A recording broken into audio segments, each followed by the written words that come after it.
தமிழ்நாட்டில் தஞ்சாவூரில் இருக்கிற இந்த பறவைகள் இடத்துல தான் நம்மளை சுதந்திரமாக பறவையோடு நெருங்கி பழக விடுறாங்க. நம்ம கையாலேயே உணவு தர சொல்கிறாங்க. நம்ம மேலெல்லாம் உட்கார வைக்கிறாங்க.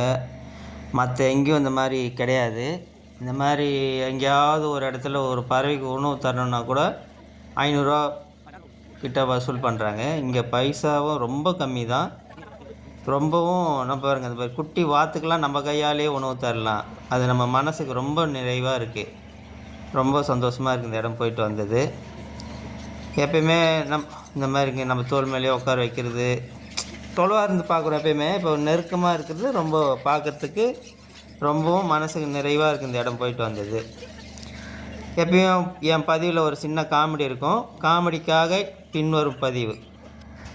இது பார்க்கறதுக்கு எவ்வளோ அழகாக இருக்குது. சிட்டுக்குருவி லேகியம் கேள்விப்பட்டீங்களா? சிட்டுக்குருவி லேகியம் பொன்முருள் மாதிரி வறுக்கணும் முதல்ல. அப்படியே செஞ்சு சாப்பிட்டா சூப்பராக இருக்கும். திட்டுவாங்களா?